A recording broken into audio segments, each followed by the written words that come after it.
ब्रह्मांड के सामने हमारी औकात। दोस्तों, आज हम जानने वाले हैं कि ब्रह्मांड के सामने हम इंसान क्या है हम इंसानों की ब्रह्मांड के सामने हैसियत। इस वीडियो को देखने के बाद आपका घमंड चूर चूर हो जाएगा जब आप जानोगे कि ब्रह्मांड कितना बड़ा है और इतने बड़े ब्रह्मांड में हम कहां एक्सिस्ट करते हैं, या फिर हमारा अस्तित्व इसके सामने कुछ मायने रखता भी है या नहीं। जानने के लिए वीडियो को पूरा जरूर देखें। दोस्तों, आपको जानकर हैरानी होगी कि हमारी धरती पर रहने वाले लोगों की संख्या यानी पूरी धरती की पॉपुलेशन लगभग 8 अरब तक पहुंच चुकी है। लेकिन धरती पर मौजूद ये सभी 8 अरब लोग लॉस एंजलिस जितनी जगह में समा सकते हैं। लॉस एंजलिस लगभग 1300 किलोमीटर के एरिया में फैला हुआ है। अगर हम बात करें हमारी धरती की, तो पूरी धरती लॉस एंजलिस से काफी ज्यादा बड़ी है। हमारी धरती का व्यास यानी धरती की मोटाई लगभग 13,000 किलोमीटर है। वहीं पर चांद का व्यास 3,500 किलोमीटर है। चांद इतना बड़ा है कि इसके अंदर 1 लाख हिमालय जैसे पहाड़ समा सकते हैं। और हमारी धरती इतनी बड़ी है कि धरती के अंदर चांद जैसे लगभग 50 उपग्रह समा सकते हैं। तो आप समझ गए होंगे कि धरती कितनी बड़ी है।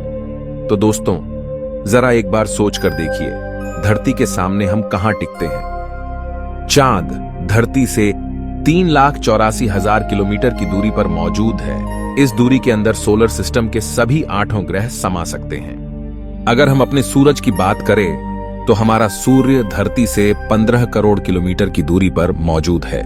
हमारे सूरज का व्यास लगभग 14 लाख किलोमीटर है।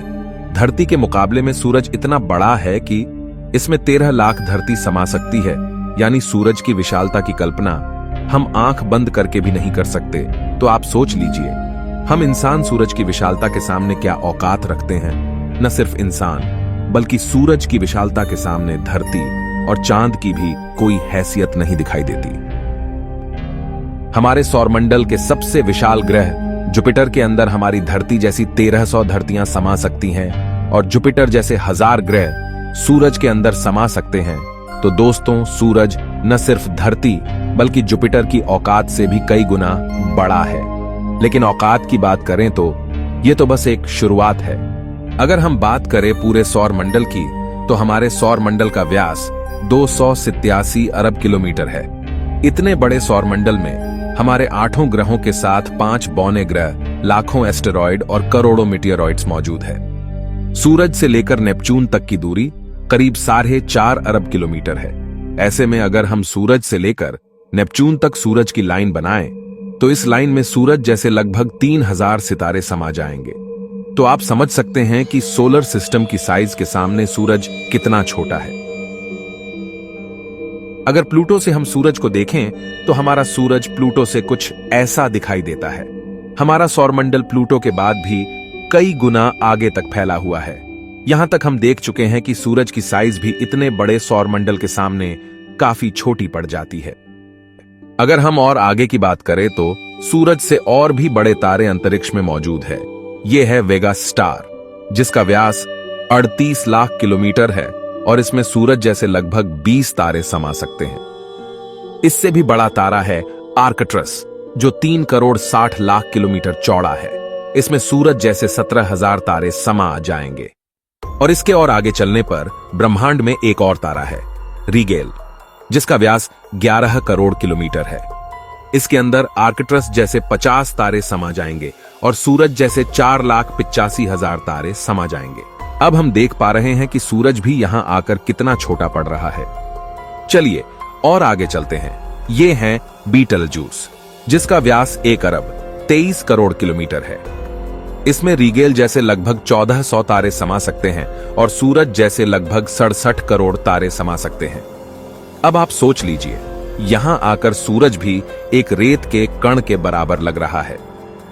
इसके आगे हम मिलते हैं वीवाई कैनिस मेजोरिस से, जिसका व्यास 2 अरब किलोमीटर है और इससे भी बड़ा तारा है यूवाई स्कूटी, जिसका व्यास लगभग 2 अरब 40 लाख किलोमीटर है। और अब तक का झांक सबसे बड़ा तारा है स्टीफनसन 218, जिसका फैलाव 3 अरब किलोमीटर के बराबर है। यानी इस तारे के अंदर सूरज जैसे 9 अरब 83 लाख तारे समा सकते हैं। ब्रह्मांड में अब तक इससे बड़ा कोई सितारा नहीं मिला है। और इस तारे के सामने सूरज का अस्तित्व न के बराबर है। ऐसे में हम इंसान और हमारी धरती तो इसके सामने कुछ भी नहीं है। जरा सोच कर देखिए, इस तारे के अंदर धरती का अस्तित्व मायने भी रखता है या नहीं। अब अगर हम बात करें ब्रह्मांड में इससे भी बड़ी संरचनाओं की, तो हम पहुंच जाते हैं कैट्स आई नेबुला के पास।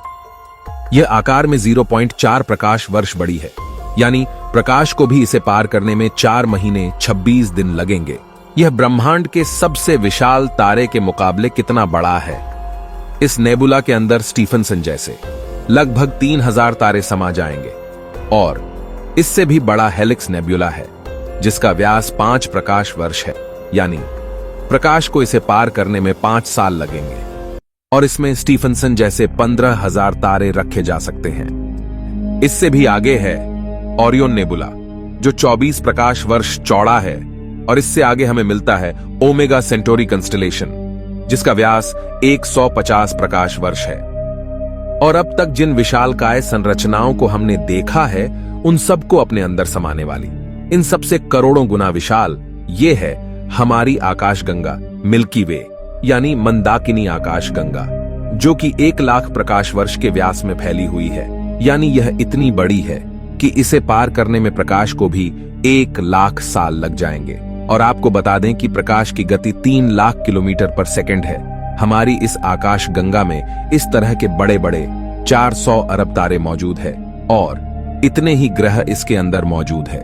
तो यहां आकर आप कल्पना भी नहीं कर सकते कि यह कितनी बड़ी है। इसके अंदर हमारी धरती खत्म भी हो जाए तो इतनी विशाल आकाशगंगा को कोई फर्क नहीं पड़ने वाला है। हमारा सूरज भी खत्म हो जाए तो भी इसे कोई फर्क नहीं पड़ने वाला। ब्रह्मांड का सबसे बड़ा तारा भी खत्म हो जाए तब भी इस पर कोई फर्क नहीं पड़ेगा। लेकिन ब्रह्मांड यहां भी खत्म नहीं होता है। इससे भी आगे चलने पर अगर हम हमारी पड़ोसी आकाशगंगा एंड्रोमेडा की बात करें, तो यह हमारी गैलेक्सी से 2 गुना बड़ी है। इस गैलेक्सी के अंदर 10 खरब तारे मौजूद हैं। अब तक जाने गए सबसे विशाल तारे स्टीफनसन से इस गैलेक्सी को भर दिया जाए तो इसमें 40,000 खरब स्टीफनसन 218 जैसे तारे आ सकते हैं। अगर हम और आगे पृथ्वी से 23 करोड़ प्रकाश वर्ष दूर जाए तो हमें एक और आकाश गंगा मिलती है, UGC 2885 गैलेक्सी, जो कि 4,63,000 प्रकाश वर्ष के व्यास में फैली है। यह हमारी गैलेक्सी से 4 गुना बड़ी है और इसमें 50 खरब तारे मौजूद हो सकते हैं। पृथ्वी से 100 करोड़ प्रकाश वर्ष दूर इससे भी और भयानक और बड़ी गैलेक्सी है, IC 1101 गैलेक्सी, जो कि 40 लाख प्रकाश वर्ष के व्यास में फैली हुई है और इसमें 1000 खरब तारे रहते हैं। इसके अंदर 30,000 से भी ज्यादा मिल्की वे गैलेक्सी जैसे आकाश गंगाएं समा सकती हैं। और अगर हम इससे आगे चलकर और देखें तो इससे भी ज्यादा बड़ी गैलेक्सी ब्रह्मांड में मौजूद है, जिसके सामने मिल्की वे आकाश गंगा भी कुछ नहीं है। पृथ्वी से 300 करोड़ प्रकाश वर्ष दूर यह है अल्क्योनियस गैलेक्सी, जो कि 1 करोड़ 60 लाख प्रकाश वर्ष जितने व्यास में फैली हुई है। इसमें हमारी मिल्की वे गैलेक्सी जैसी 40 लाख गैलेक्सी समा जाएगी। अब हम ब्रह्मांड के काफी बड़े स्केल पर पहुंच चुके हैं, जहां हमारी गैलेक्सी, जिसकी विशालता की हम कल्पना भी नहीं कर सकते, वह भी इसके सामने कुछ नहीं है। लेकिन अब अगर हम और आगे चले और पूरे ब्रह्मांड की बात करें तो हमारा पूरा ब्रह्मांड, जिसे हमने अब तक ऑब्जर्व किया है, वह 93 अरब प्रकाश वर्ष के व्यास में फैला है। और इसके अंदर ऐसी 200 अरब गैलेक्सी मौजूद है। और ब्रह्मांड के सामने तो सबसे बड़ी आकाशगंगा अल्क्योनियस गैलेक्सी भी कुछ हैसियत नहीं रखती। और जब इतनी बड़ी गैलेक्सी भी ब्रह्मांड के सामने कुछ नहीं है, तो सूरज और धरती की तो बात ही छोड़ दीजिए। और हम तो इसके सामने कहीं नहीं टिकते। हमारे जैसे 8 अरब लोग, यानी हम सब पृथ्वीवासी मिलकर भी ब्रह्मांड के सामने कुछ भी नहीं है। बल्कि अगर इतने बड़े ब्रह्मांड में कहीं जीवन नहीं है और सिर्फ पृथ्वी पर ही जीवन है, तो हम इतने बड़े ब्रह्मांड में काफी ज्यादा अकेले हैं। यहां पर ब्रह्मांड, जो हमारी सोच से भी बड़ा है, ये पूरी तरह से वीरान है। अगर ऐसा है तो ये काफी डरावना है। ये हमें बताता है कि हम कितने अकेले हैं। और अगर इसमें जीवन है भी, तब भी हम कभी इतनी दूर तक एलियन से नहीं मिल सकते। और तब भी हम अकेले हैं इस ब्रह्मांड में, जबकि यह ब्रह्मांड भी यहां आकर नहीं थमता, क्योंकि फिलहाल हमने इससे आगे देखा भी नहीं है कि ब्रह्मांड का विस्तार और कितना आगे हो सकता है। अगर यह कहीं खत्म होता है तो उससे आगे भी क्या, और ब्रह्मांड है? अगर हां, तो क्या वो हमारे ब्रह्मांड से भी बड़े हैं? दोस्तों, इस तरह सोचने का कोई अंत नहीं, लेकिन एक बात तय है, अब तक ब्रह्मांड की जानी गई साइज के सामने हम कुछ भी नहीं है। और यही वजह है कि आज वैज्ञानिक भी ब्रह्मांड की इतनी बड़ी साइज को देखकर अचंभित है और ये मान चुके हैं कि इस ब्रह्मांड के सामने हम इंसान कुछ भी हैसियत नहीं रखते हैं। इतने बड़े ब्रह्मांड में हम एक छोटी सी गैलेक्सी मंदाकिनी आकाशगंगा में मौजूद, एक छोटे से सोलर सिस्टम में बसने वाले, एक छोटे से तारे के चारों ओर मौजूद, एक बहुत छोटे से ग्रह पर स्थित, काफी छोटे 200 देशों में रहने वाले 8 अरब लोगों में हम में से एक इंसान इस पूरे ब्रह्मांड के सामने कोई हैसियत नहीं रखता। क्या आपके पास खुद पर घमंड करने के लिए कोई कारण है? किस वजह से आप खुद को स्पेशल समझते हैं? अगर आपके पास ऐसा कोई कारण है तो हमें बताइए, क्या वजह है कि आप खुद पर घमंड कर सकते हो? आज से 6.5 करोड़ साल पहले धरती पर एक ऐसी प्रजाति मौजूद थी जिसने करीब 10 करोड़ साल तक धरती पर राज किया, जो खुद आकार में हमसे कई गुना बड़ी और डोमिनेंट थी। लेकिन सिर्फ एक एस्टेरॉयड ने इस पूरी प्रजाति को खत्म कर दिया। ऐसे में हम इंसानों की क्या हैसियत है? सिर्फ एक पल में ब्रह्मांड आपके अस्तित्व को मिटा सकता है, आपके वर्तमान को इतिहास में तब्दील कर सकता है। तो बताइए, क्या कारण है आपके पास कि आप कुछ स्पेशल हो? कमेंट में जरूर बताएं। हम मिलते हैं आपसे किसी अगले वीडियो में। तब तक के लिए हमारे वीडियोस देखते रहें।